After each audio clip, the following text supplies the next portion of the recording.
इस वीडियो में हम जानेंगे कि एक रेप विक्टिम के क्या अधिकार होते हैं। इंडिया का कानून ऐसे विक्टिम को क्या अधिकार देता है और उसके उन अधिकारों की किस तरह से प्रोटेक्शन करता है। जैसा कि हम सभी जानते हैं कि रेप एक हीनियस क्राइम है जो कि एक विक्टिम की गरिमा और उसके अधिकारों का उल्लंघन करता है। भारत में ऐसे कई कानून हैं और कई अधिकार हैं जिनका उद्देश्य ये है कि रेप विक्टिम की रक्षा करें और उनके लिए न्याय को सुनिश्चित करें। आइए जानते हैं उनके राइट्स के बारे में। 0 FIR करने का राइट। इसका मतलब ये है कि एक रेप विक्टिम किसी भी पुलिस स्टेशन में फर्स्ट इन्फॉर्मेशन रिपोर्ट दर्ज करा सकती है, चाहे वो घटना कहीं पर भी किसी भी पुलिस स्टेशन के दायरे में क्यों ना हुई हो। फिर FIR को इन्वेस्टिगेशन के लिए उसी पुलिस स्टेशन में ट्रांसफर कर दिया जाता है जहां पर जिस भी एरिया में वो क्राइम हुआ था। यह अधिकार 2012 में निर्भया केस के मामले के बाद आया था और अलग अलग मामलों में दिल्ली हाई कोर्ट और सुप्रीम कोर्ट के द्वारा भी इसी बात को बरकरार रखा गया था। दूसरा राइट है किसी भी प्राइवेट हॉस्पिटल में फ्री चेकअप और इलाज करवाने का राइट। CRPC के सेक्शन 357C के अनुसार कोई भी हॉस्पिटल, चाहे वो पब्लिक हो या फिर प्राइवेट हो, रेप विक्टिम को फ्री में ट्रीटमेंट करेगा और फ्री ट्रीटमेंट देने से कोई भी हॉस्पिटल रेप विक्टिम को मना नहीं कर सकता। ऐसा करने पर उस हॉस्पिटल पर जुर्माना लगाया जा सकता है या फिर सजा भी दी जा सकती है। और इस ट्रीटमेंट में फिजिकल और मेंटल हेल्थ के साथ साथ फोरेंसिक जांच भी करवाई जाएगी। अगला राइट है कि मेडिकल इन्वेस्टिगेशन के दौरान 2 फिंगर टेस्ट के लिए मना करना। 2 फिंगर टेस्ट एक कंट्रोवर्शियल और इन्वेसिव प्रोसीजर है जिसमें किसी रेप विक्टिम का 2 फिंगर्स के साथ टेस्ट किया जाता है ताकि उसकी सेक्सुअल हिस्ट्री की जांच की जा सके।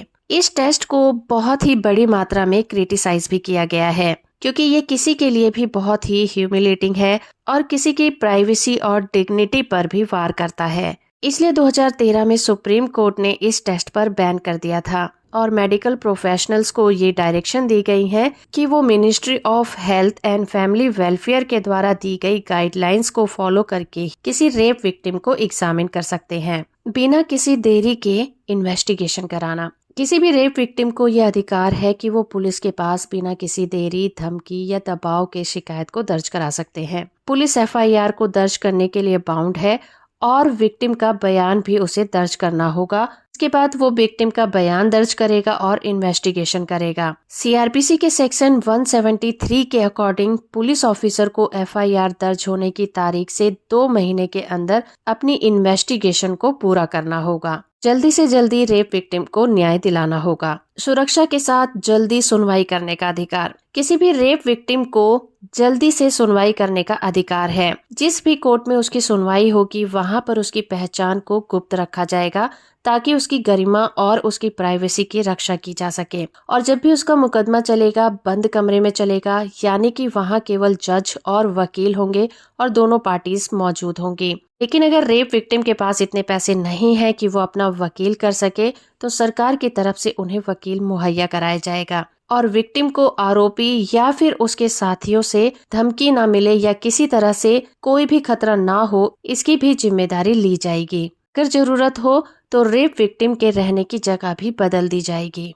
इसके अलावा एक और अधिकार है जिसमें विक्टिम को मुआवजा पाने का अधिकार है। कोई भी रेप विक्टिम हो, उसे जब भी कोई मानसिक या शारीरिक आघात होता है यानी कि नुकसान होता है, रेप विक्टिम को यह अधिकार होता है कि वो स्टेट गवर्नमेंट से कंपनसेशन के लिए क्लेम कर सकती है और उसी तरह से उसे अक्यूज्ड से भी कंपनसेशन क्लेम करने का अधिकार होता है। ये कंपनसेशन उसे फिजिकल और मेंटल ट्रॉमा के लिए, लॉस ऑफ इनकम के लिए और मेडिकल एक्सपेंसेस के लिए दिया जाता है। ये कंपनसेशन उसे स्टेट के द्वारा या फिर डिस्ट्रिक्ट लीगल सर्विस अथॉरिटी के द्वारा दिया जाता है और इस कंपनसेशन को विदिन 2 मंथ के अंदर दिया जाना चाहिए। तो दोस्तों, ये है रेप विक्टिम के कुछ अधिकार जो कि भारत की सरकार के द्वारा उन्हें दिए गए हैं, जिसका मेन पर्पस है उनको न्याय दिलाना, उनको किसी तरह से राहत प्रदान करना। लेकिन हमें याद रखना है कि रेप न केवल एक व्यक्ति के खिलाफ कोई अपराध होता है, बल्कि ये पूरी मानवता के खिलाफ और पूरे समाज के खिलाफ एक घिनौना अपराध है और इसके बारे में बहुत ज्यादा अवेयरनेस फैलाने की जरूरत है।